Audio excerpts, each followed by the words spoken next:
Mr. Mark Carney with us. As you know, just a few days ago, he won a very big election in Canada. And I think I was probably the greatest thing that happened to him, but I can't take vote credit. His party was losing by a lot, and he ended up winning. So I really want to congratulate him. It was probably one of the greatest comebacks in the history of politics, maybe even greater than mine. You know? But I want to just congratulate you. That was a great election, actually. We were watching it with interest, and I think Canada chose a very talented person, a very good person, because we spoke before the election quite a few times.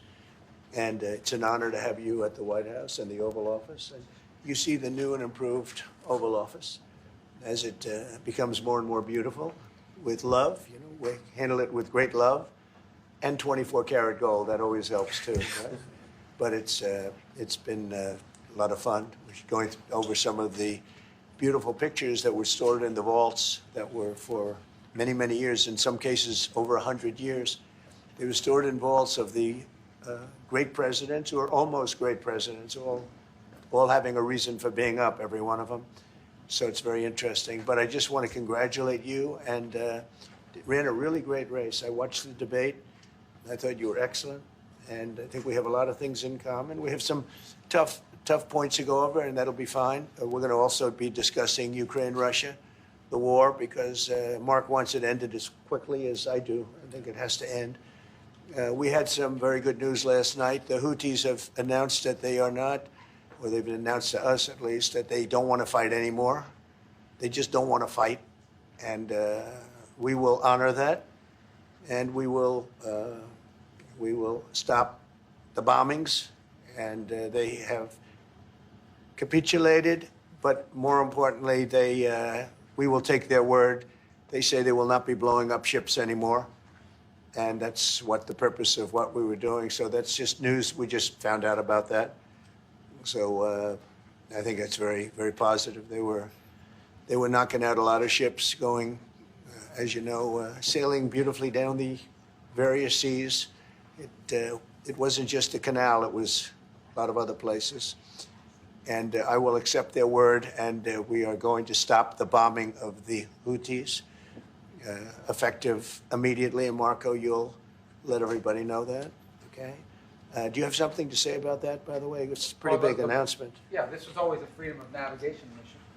These are, a band of individuals with advanced weaponry that were threatening global shipping, and the job was to get that to stop. And if it's going to stop, then we can stop. And I think it's an important development. And we'll have maybe before, we're going to, as you know, the Middle East, Saudi Arabia. We're going to UAE and Qatar. And that'll be, I guess, Monday night. Some of you are coming with us. I think before then, we're going to have a very, very big announcement to make, like as big as it gets. And I won't tell you on what, but it's going to, and it's very positive. I'd tell you if it was negative or positive. I can't keep that out. It is really, really positive. And that announcement will be made either Thursday or Friday or Monday before we leave. But it'll be one of the most important announcements that have been made in many years about a certain subject, very important subject. So you'll all be here. Mark, would you like to say a few words? Well, thank you, Mr. President. I'm on the edge of my seat, actually, for the big announcement. But thank you for your hospitality and above all, for your leadership. You're a transformational president, focus on the economy with a relentless focus on the American worker, securing your borders, ending the scourge of fentanyl and other opioids, and securing the world. And I've been elected with my colleagues here, with the help of my colleagues here. I'm going to spread the credit to transform Canada with a similar focus on the economy, securing our borders. Again, on fentanyl, much greater focus on defense and security, securing the Arctic and developing the Arctic. And the history of Canada and the U.S. is we're stronger when we work together, and there's many opportunities to work together. And I look forward to, addressing some of those issues that we have, but also finding those areas of mutual cooperation so we can move forward. That's great. Very nice. Thank you very much. It's a very nice statement. Mr. President, Anybody? Is USMCA dead? No, it was actually very effective. and it's still very effective, but people have to follow it. So, that's been a problem. People haven't followed it. But it was a transitional step a little bit, and as you know, it terminates fairly shortly. It gets renegotiated very shortly. But I thought it was a very positive step from NAFTA. NAFTA was the worst trade deal in the history of our country, probably in the history of the world. And this was a transitional deal, and we'll see what happens. We're going to be starting to possibly renegotiate that if it's even necessary. I don't know that it's necessary anymore, but it served a very good purpose. And the biggest purpose it served is we got rid of NAFTA. NAFTA was a very unfair deal for the United States, a very, very terrible deal. It should have never been made. It was made many years ago, but it should have never been made. Mr. President, was concerned about Canada and the United States. Would you like to see your first trade deal be with Canada, our neighbors in the world? I would love that. Look, I have a lot of respect for this man, and I watched him come up, in a sense, through the ranks when he wasn't given much of a chance, and he ran a really great campaign. He did a really great debate. I think that debate was very helpful. I was going to raise my hand. I don't know if that's good or bad. I shouldn't say that. That might hurt you. But no, he ran a really great election, I thought. And yeah, something could happen. Something could happen. Yeah, please. What's the top concession you want out of Canada? The top concession you want out of Canada? Concession? Yes, Friendship. but that's not a concession. No, we're going to be friends with Canada. Regardless of anything, we're going to be friends with Canada. Canada is a very special place to me. I know so many people that live in Canada. My parents had relatives that lived in Canada, my mother in particular. And no, I love Canada. I have a lot of respect for the Canadians. Wayne Gretzky, I mean, how good, the great one. You happen to have a very, very good hockey player right here on the Capitals, who I have a lot of respect. He is a big, tough cookie, too. He just broke the record.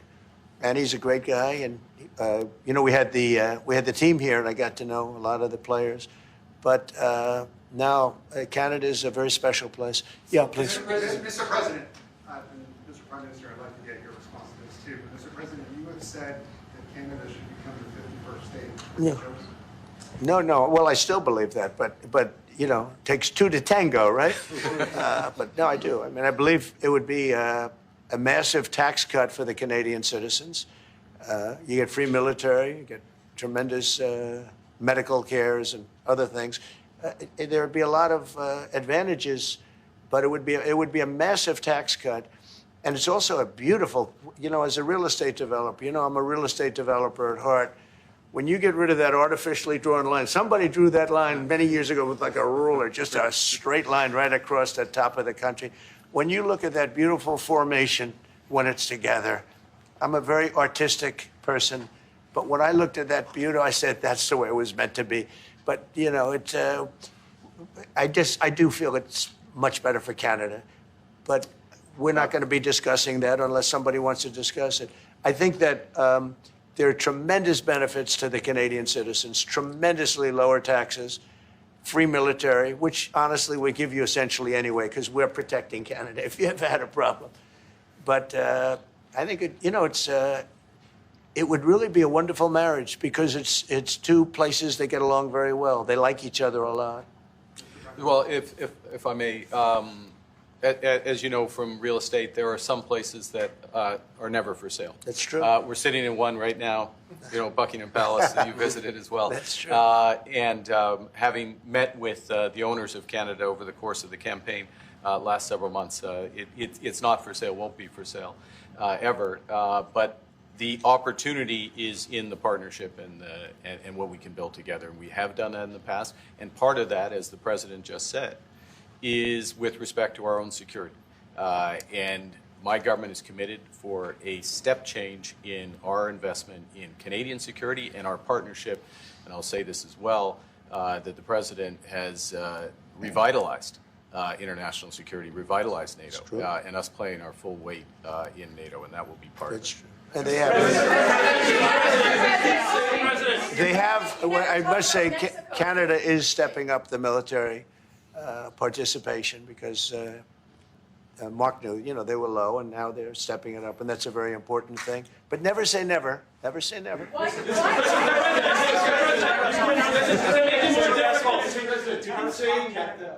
would it take to get the tariffs off of Canada? Well, we'll be talking about different things. Like, we want to protect our automobile business, and so does Mark.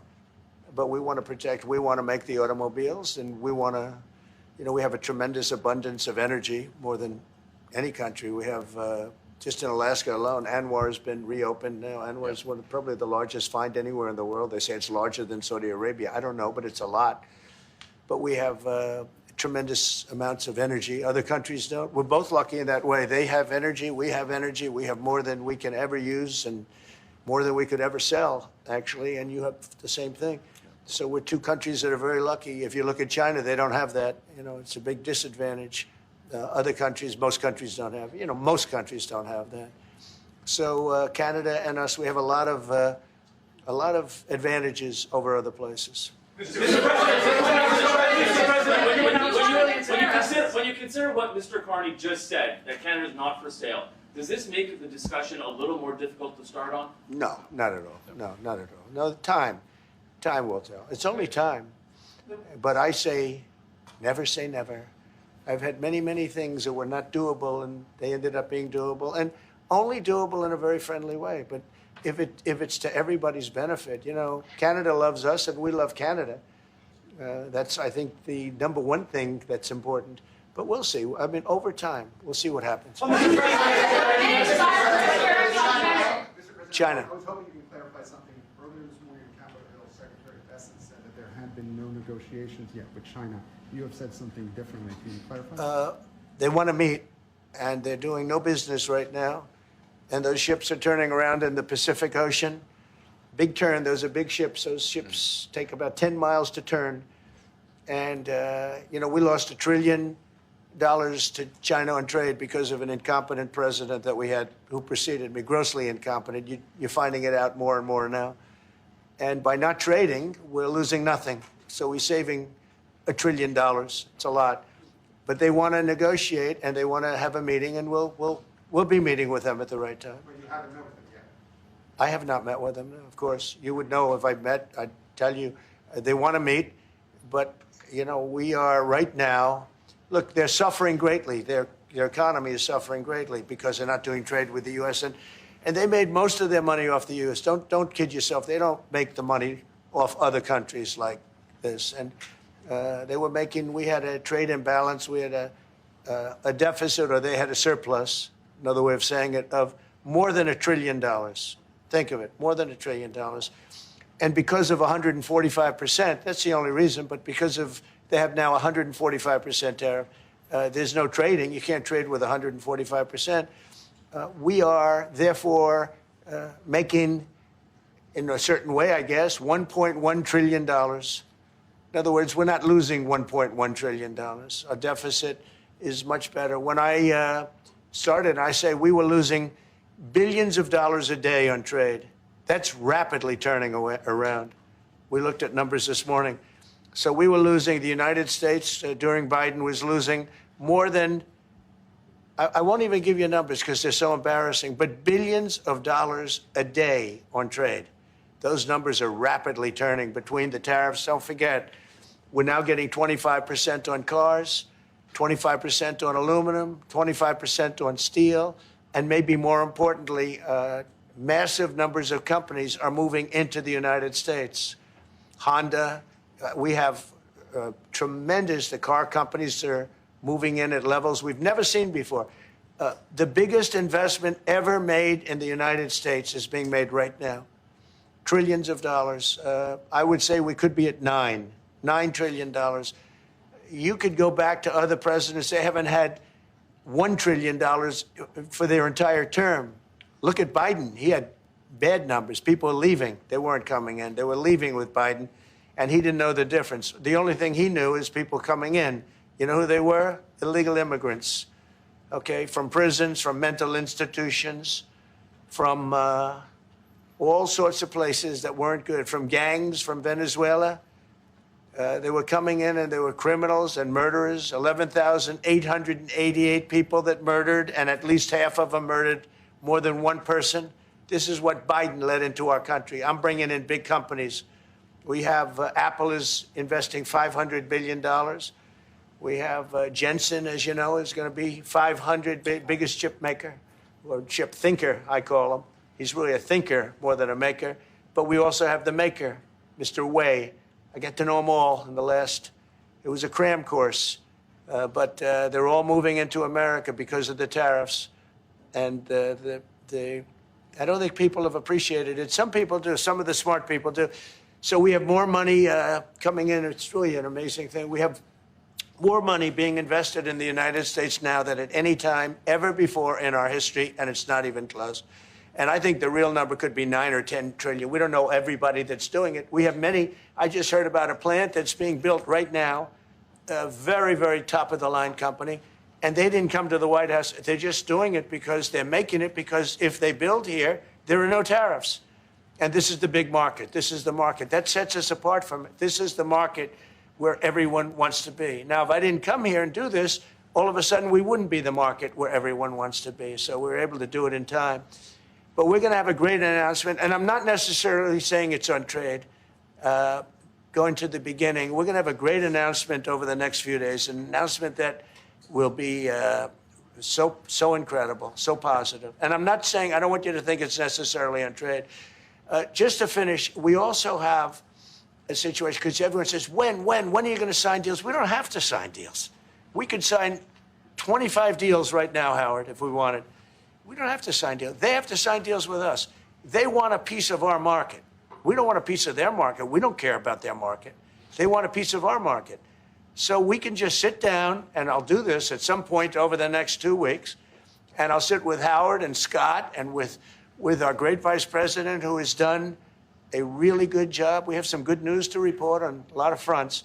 But JD will be there, and Marco, and we're going to sit down, and we're going to put very fair numbers down, and we're going to say, here's what this country, what we want, and congratulations, we have a deal.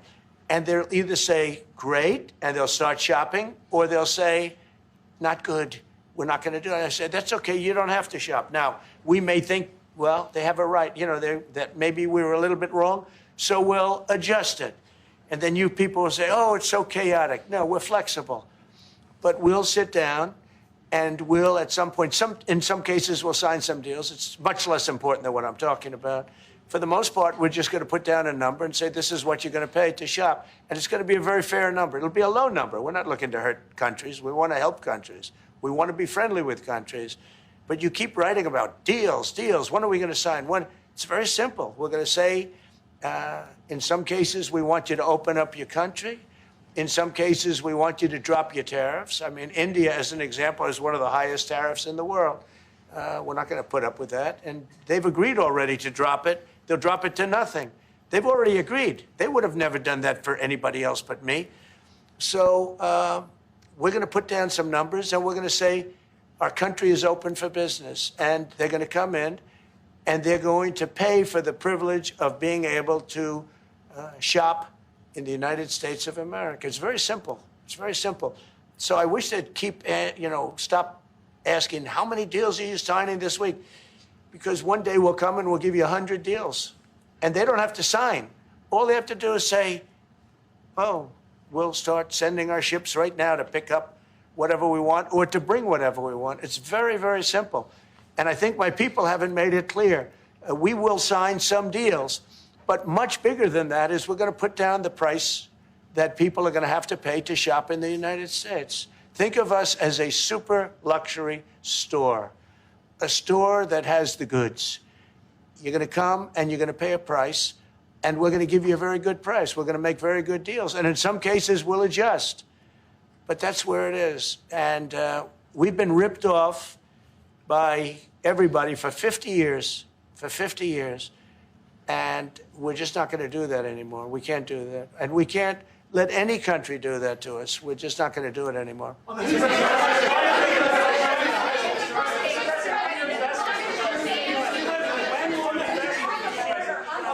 Can you tell us a bit more more about the deal that you've reached with the Houthis? No, it's not a deal. They've said, please don't bomb us anymore, and we're not going to attack your ships. And where did you hear about that? It doesn't matter where I hear it. The very good source, I could tell you. Very, very good source. Would you say Marco? I would say pretty good, right, JD? A very good source. No, they don't want to be. They don't want to be. They don't want to be bombed anymore. You know, I sort of thought that would happen. No, behind you, please. Clarifying something you said on USMCA, is the U.S. prepared to walk away from that pact? From what pact? USMCA. No. It's fine. It's there. It's good. We use it for certain things. It's there. We have the USMCA is a good deal for everybody. I won't say this about Mark, but I didn't like his predecessor. I didn't like a person that worked for. She was terrible, actually. She was a terrible person. And she really hurt that deal very badly because she tried to take advantage of the deal and she didn't get away with it. You know who I'm talking about. But so, you know, we had a bad relationship having to do with the fact that we disagreed with the way they viewed the deal. And we ended it. You know, we ended that relationship pretty much. The USMCA is great for all countries. It's good for all countries. We do have a negotiation coming up over the next year or so to adjust it or terminate it. Mr. President. I'll say a word on USMCA, if I may, Mr. President. It is a basis for a broader negotiation. Some things about it are going to have to change. And part of the way you've conducted these tariffs has taken advantage of existing aspects of USMCA. So it's going to have to change. There's other elements that are come, and that's part of what we're going to discuss. Right. During the campaign, Prime Minister Carney talked about the American betrayal. How do you react if Canada decided not to shop in the American store as much as before and decided to partner with other countries? Well, we don't do much business with Canada from our standpoint. They do a lot of business with us. We're at like 4%. And usually those things don't last very long. You know, we have great things, great product. The kind of product we sell, nobody else can sell, including military. Look, we make the best military equipment in the world, and Canada buys our military equipment, which we appreciate. But we make the best military equipment in the world by far. The missiles, the submarines, everything. Everything we have is really top notch. I rebuilt our military during our last term. Stupidly, we gave some away to Afghanistan, which shouldn't have happened.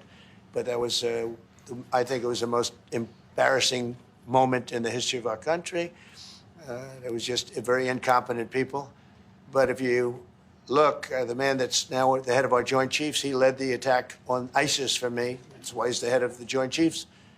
And Raisin Kane, he was unbelievable. And as you know, we defeated ISIS in 3 weeks. It was supposed to take 5 years. We did it in 3 weeks. And he ran the campaign. I said, I like him. But I knew him before. I went to Iraq, and we agreed to a plan, and that was the plan. And as you know, we did it in record time.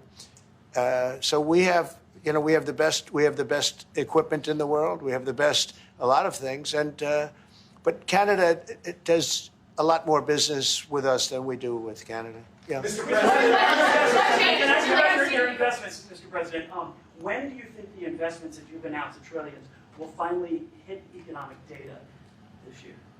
When you're saying about the tariffs? No, about the investments that you've announced. Oh, it's hitting right now. Look, they're already starting AI plants. These are not people that look for financing. That's a good thing. You know, in real estate, you get a site, then you have to look for financing, you have to get your zoning, 5 years later you start building, you get a bank, then the bank's no good. And these people have massive amounts of cash. The CHIPS Act was a ridiculous thing because that doesn't get them to build. All we did is hand very wealthy companies money. The CHIPS Act that was done by Biden. Billions, we give them billions of dollars. They don't even have to do anything with it. And then if you weren't, if you didn't have, and I don't want to be a wise guy, but if you didn't go with the DEI, if you didn't go with all of the different things, woke, if you weren't woke, you couldn't even use the money. You had to have a certain percentage of this and that and that and that. It's impossible to have. The companies actually complained to me. They said they gave me all this money, but nobody can get these people to do anything. I mean, look, President Obama, and if he wanted help, I'd give him help because I'm a really good builder and I build on time, on budget. He's building his library in Chicago. It's a disaster. And he said something to the effect, I only want DEI, I only want woke. He wants woke people to build it. Well, he got woke people, and they have massive cost overruns. The job is stopped. I don't know. It's a disaster. And I don't like that happening because I think it's bad for the presidency that a thing like that should happen. He's got a library that's a disaster. And he wanted to be very politically correct, and he didn't use good, hard, tough, mean construction workers that I love, Marco. I love those construction workers. But he didn't want construction workers. He wanted people that, like, never did it before. And he's got a disaster in his hands. Like millions of dollars, really many millions of dollars over budget. And I would love to help him with it. Or somebody else. I could recommend professionals. But it was not built in a professional manner. By the way, nor was in California a little train going from San Francisco to Los Angeles that's being run by Gavin Newsom, the governor of California. Did you ever hear of Gavin Newsom? He has got, that train is the worst cost overrun I've ever seen. It's like totally out of control. So then they said, all right, we won't go into San Francisco. We'll stop 25 miles short. And we won't go into Los Angeles. We'll stop 25 miles short. It's hundreds of billions of dollars for this stupid project that should have never been built. And then they realized that it would have been a lot less costly if we just gave limousine service back and forth and gave it free. They would have saved hundreds of billions of dollars. They have airplanes that go there for one 1/100th the cost. And they have cars. They have a thing called the highway that goes back and forth. It's not fully utilized. And they got involved with this project. And Gavin, you know, I always liked Gavin. I had a good relationship with him. I just got him a lot of water. You know, I sent in people to open up that water because he refused to do it. And we just got him a lot of water. If they would have had that water, and if they would have done what I said to do, they wouldn't have had the fires in Los Angeles. Those fires would have been put out very quickly. But if you think about it, and you got to take a look at this, it's the worst cost overrun I've ever seen. I've watched a lot of stupid people build a lot of stupid things, but that's the worst cost overrun I've ever seen, what's happening between San Francisco and Los Angeles. And you ought to ask about that because this government is not going to pay. I told our very great new Secretary of Transportation, he's doing a good job, Sean Duffy, I said, we're not going to pay for that thing. They are just, it's out of control. This is something that you don't have things like this. It's not even conceivable. Like 30 times over budget, 30 times. It's the craziest thing and now it's hundreds of, it was supposed to be a simple train. And I think the media should take a look at it. And I'd love him to run for president on the other side. You know, I'd love to see that. But I don't think he's going to be running because that one project alone, well, that and the fires and a lot of other things, pretty much put him out of the race. Mr. President, what changes would you like to see to the USMCA? Or what changes would you like to make? We're going to work on some subtle changes, maybe. I don't even know if we're going to be dealing with USMCA. We're dealing more with concepts right now. Look, right now, we're doing trade. We have trade. They're paying a tariff on cars and steel and aluminum. And I think we have a baseline of 10% or something like that for the tariffs. But we're getting along very well. Right now, going no further, but we have an agreement. We did something with even parts. You want to discuss that, Howard, with respect to Canada, which helps Canada out? Sure. So we've made an arrangement with the car companies that 15% of their USMCA parts are included, and then 15% of foreign parts from the manufactured suggested retail price are not tariffed to help domestic manufacturing really thrive. So it gave them a chance to be able to build their car parts factories if they're going to. A lot of these companies already have factories, and what they have to do is just fill them out. But they're able to build them in the United States, so we gave them a pretty substantial period of time. Just to clarify, Mr. President, is there anything the Prime Minister can say to you today to change your mind on tariffing Canada? Tariffing cars? Tariffing Canada. Is there anything he could say to you in the course of your meetings with him today that would get you to lift tariffs on Canada? No, Why not? just the way it is. What's the 51st state? Yeah. If Canadians don't want it, would you respect that? Sure, I would. But this is not necessarily a one-day deal. This is over a period of time they have to make that decision. Yes, go ahead. Yeah, if I may. If respectfully, Canadians' view on this is not going to change on the 51st state. Secondly, we are the largest client of the United States in the totality of all the goods. So we are the largest client of the United States. We have a tremendous auto sector between the two of us, and the changes that made have been helpful. 50% of a car that comes from Canada is American. That's not like anywhere else in the world. And to your question about is there one thing?